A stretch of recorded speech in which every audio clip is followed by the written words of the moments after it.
श्री स्वामी समर्थ. स्वागत आहे तुमचं स्वामी शिवमार्ग यूट्यूब चॅनलवर. स्वामी भक्तांनो, स्वामी समर्थ महाराजाच्या कृपेने आशीर्वादाने तुमच्या सर्व इच्छा आकांक्षा महाराज पूर्ण करोत. महाराजाच्या कृपेने तुमचा आजचा दिवस सुखात आनंदात जावो हीच मी स्वामीचरणी प्रार्थना करते आणि आपल्या आजच्या या नवीन माहितीबद्दलच्या व्हिडिओला सुरुवात करते. तर आजच्या व्हिडिओच्या माध्यमातून तुम्ही जाणून घेणार आहात की गुरुचरित्र पारायण करताना चिडचिड का होते, घरात भांडणे का होतात, मन अशांत होते. तुमच्या या सर्वच प्रश्नाची उत्तरे तुम्हाला व्हिडिओच्या माध्यमातून मिळणार आहेत. त्यामुळे व्हिडिओ स्किप न करता शेवटपर्यंत पहा. चॅनलवर नवीन असाल तर चॅनलला सबस्क्राईब करा, कारण जेव्हा केव्हा मी असे नवीन माहितीपूर्ण व्हिडिओ अपलोड करेल त्यावेळेला तुमच्या स्क्रीनवर त्याचं नोटिफिकेशन अगोदर येईल आणि तुम्ही माझा एकही व्हिडिओ मिस करणार नाहीत. तर गुरुचरित्र पारायण हा साधासुद्धा ग्रंथ नसून याला 5वा वेद मानला जातो. साक्षात दत्त महाराजांच्या लीलांचं वर्णन, दत्त महाराजांच्या अवतारांचं वर्णन आणि दत्त महाराजांनी कुठले अवतार, नरसिंह सरस्वती, श्रीपाद श्री वल्लभ, स्वामी समर्थ महाराज यांच्या अवतारांच्या कथा, लीलांचं वर्णन आणि याचबरोबर त्यांनी या अवताराच्या माध्यमातून सर्व जनतेचं म्हणजे सर्व भक्तांचं कसं संगोपन केलं, त्यांच्या अनेक प्रश्न त्यांनी सोडवले, त्यांचे दुःख दूर केले आणि ह्या अवताराचा माध्यम म्हणजे त्यांनी अनेक कुठे आता बघा प्रत्येक आपण जे काही ग्रंथ वाचतो त्या ग्रंथामध्ये युद्धाचा ग्रंथ, भागवतामध्ये युद्धांचं वर्णन, कुठे कशाचं वर्णन, असं प्रत्येक ग्रंथामध्ये युद्धाचं याचं वर्णन आहे. पण हा जो ग्रंथ आहे ना, त्यामध्ये दत्त महाराजांनी अनेक आपल्या भक्तांचे दुःख दूर केले, त्यांना दरिद्रेतून काढले, त्यांच्या इच्छा पूर्ण केल्या, मनोकामना पूर्ण केल्या. याचं संपूर्ण वर्णन या ग्रंथामध्ये आपल्याला वाचायला मिळतं, ऐकायला मिळतं. असा हा ग्रंथ आहे आणि हा ग्रंथ इच्छापूर्ती करणारा सुद्धा मानला जातो.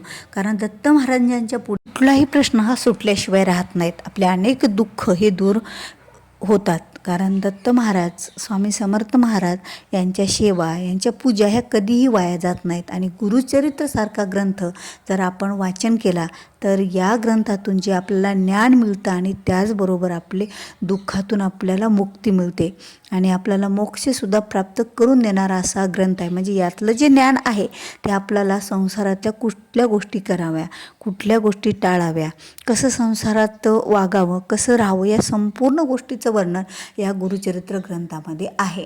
आता हे आपण दररोज हा गुरुचरित्र ग्रंथ आपण दररोज सकाळी एक वेळ ठेवून वाचन करतो. आता 7 दिवसात हा ग्रंथ 1 ते 53 अध्यायापासून ते 7 दिवसापर्यंत त्याचे किती अध्याय वाचावे हेही वर्णन त्यामध्ये आहे आणि आपण त्याप्रमाणे ते अध्याय वाचन करत असतो. याचे नियम पण असतात, त्या नियमांचं पालन पण आपण करतो. आता या सर्व गोष्टी आपण करत असतो ग्रंथ वाचताना, कारण नियम एवढे असतात की ते काटेकोर पाळणं म्हणजे काहीतरी गोष्टींचा त्याग करणे. आता आपल्याला खूप सवयी असतात, आता बऱ्याच सवयी असतात की आता दररोज आपल्याला एकच अन्न खाण्याची सवय नसते, एकच धान्य खाण्याची. आपण भाकरी म्हणजे ज्वारी, गहू, तांदूळ हे सर्व अन्ने खातो, पण यामध्ये मसालेदार पदार्थ टाळावे लागतात. ह्या सर्व गोष्टी टाळाव्या लागतात आणि कुठेतरी आपलं म्हणजे आपलं पोट भरत नाही. जसं की आपण आपलं पोटभर अन्न आपल्याला दररोज आपल्या मनासारखं आपल्या जिभेच्या चवीप्रमाणे खाण्याची सवय असते, पण यामध्ये खाण्याचे नियम आहेत जेवणाचे. तर ते जेवणाचे नियम पाळून आपण जेवण करतो, त्यामुळे एकतर आपलं पोट भरत नाही आणि मनासारखं अन्न खायला आपल्याला भेटत नाही. आणि आपण मनाने खूप भावना ठेवलेली असते की आपल्याला खायचं नाही आहे, पण ज्यावेळेला आपल्या शरीरात आपल्याला आवश्यक असणाऱ्या वस्तूचं म्हणजे आपण आवश्यक असणाऱ्या पदार्थांचं सेवन आपण करत नाही आहेत. तर काही जणांना बऱ्याच आवडीनिवडी असतात, त्या सर्व बाजूला ठेवाव्या लागतात आणि हे वाचन करावं लागतं. त्याचप्रमाणे याचे जे दुसरे नियम आहेत की परअन्नसुद्धा वर्ज्य करावं लागतं. आता इथे नियमाचं मी असं सांगायले की या नियम जे आपण पाळतो तर ह्या नियमाच्या पाळण्यामुळे आणि ह्या काही गोष्टीमुळे आपली चिडचिड होते बघा. कारण आपल्या मनासारखं आपल्याला वागायला जमत नाही, मनासारखं खायला जमत नाही. यामध्ये खूप बंधनं असतात आणि एवढं बंधनं पाळून शांत राहणं ज्याला जमतं त्याला खरंच गुरुचरित्राचं पारायणाचं संपूर्ण फळ हे मिळत असतं. पण आता आपली चिडचिड होते, मग आता आपण मन शांत राहत नाही, मग चिडचिड होते आणि यामुळे घरात भांडणे होतात, वादविवाद होतात. आता घरात कुणीतरी एक म्हणायला जातं आणि आपल्या डोक्यामध्ये एवढा म्हणजे आपण मुद्दामून राग करत नाही आहे, पण आपल्याला म्हणजे शरीराला ज्या गोष्टी आवश्यक असतात त्या ज्यावेळेला त्या भेटत नसतात, त्या मनासारखे आपल्याला काही घडत नाही किंवा हे वाटत नाही, म्हणून आपण जरी कितीही शांत राहण्याचा प्रयत्न केला तरीही आपल्या मनातूनच तशी एक ऊर्जा तयार झालेली असते, आपली चिडचिड व्हायला लागते. आता आपल्याला कसं वाटतं की सर्वांनी आपल्या घरच्यांनी ऐकावं आपलं, आणि असं होतच नाही, सर्व आपल्या मनासारखे वागत नाहीत. पण त्यावेळेला आपण पारायण करतो, त्यामुळे आपण नियमात राहतो, पण घरचे नियमात राहत नसतात आपल्या, त्यामुळे घरामध्ये भांडणं होतात, वाद होतात छोट्या छोट्या कारणावरून, आणि तुमची सहनशक्ती नसते की त्याला चांगल्या भाषेमध्ये समजून सांगण्याची आपल्याकडे शक्तीच नसते तेवढी.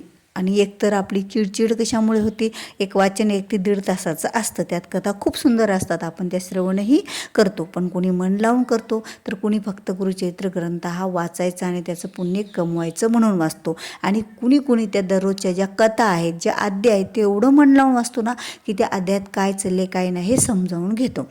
आणि जे कोणी असं समजावून घेतो ना, तर खरंच त्याला चिडचिड होत नाही. पण जे फक्त वाचायचं त्याचं फळ प्राप्त करून घेण्यासाठी वाचन करतो, त्याला मात्र नक्कीच चिडचिड ही होते. चिडचिड होण्यामध्ये बरेच कारणे असतात. एक तर शारीरिक कारण असतं, आणि त्याचबरोबर एक आपल्या समोरच्यानं ऐकलं नाही म्हणून सुद्धा आपली चिडचिड होते, कारण आपण नियमामध्ये होत असतो, आपण गुरुच्या जवळ असतो, आणि त्यामुळे आपण एवढे शुद्ध आणि पवित्र बनतो की आपल्याला समोरच्याचं जे काही करते ते सर्व चुकीचं वाटायला लागतं. पण आपण एवढं लक्षात येत नाही की बाबा तो आपण जे कार्य करायलो, आपण पारायण करायलो, स्वामींच्या जवळ आहोत, दत्त महाराजांच्या जवळ आहोत, त्यांच्या छत्रछायेखाली आहेत, हा समोरचा नाही आहे, तर तो जसा वागायचा तसा वागतो, पण ती सहन आपल्याला गोष्ट होत नाही, त्यामुळे सुद्धा घरामध्ये चिडचिड होते, भांडणे होतात, एकमेकाशी वाद होतो, आणि यामुळे मनसुद्धा अशांत होतं आहे. मग आपल्याला असं वाटतं की एवढा मोठा ग्रंथ गुरुचरित्र पारायण आपण वाचन करायलो, आणि तरीही आपलं मन शांत राहत नाही, घरात भांडणेच होतात, वादच होतात, माझी चिडचिडी होते. मग एवढं गुरुचरित्र पारायण करून आपला फायदा काय, उलट तर यामुळे आपलं बरंच काही वाढत चालले, पण यातून आपल्याला शिकवणसुद्धा खूप भेटते. बघा, ज्यावेळेला तुम्ही एवढ्या चांगल्या मार्गावर असता त्यावेळेला चिडचिड होते ना, त्यावेळेला तुम्हाला तिथेच कुठेतरी लक्षात येते की आपली या कारणामुळे चिडचिड व्हायली, आणि नंतर तुम्ही दुसऱ्या वेळेस ज्यावेळेला पारायण वाचणार ना, तर त्यावेळेला जेवढे आपले गुरुचरित्र पारायण करणं होतील तेवढे आपण शांत होत जातो. म्हणजे आपल्या अंगातले जे काही अवगुण, जे काही दोष असतील, जी काही नकारात्मक ऊर्जा असेल ती निघून जाते, आणि आपलं मन मग त्यावेळेला शांत होतं, अशांत हे राहत नाही.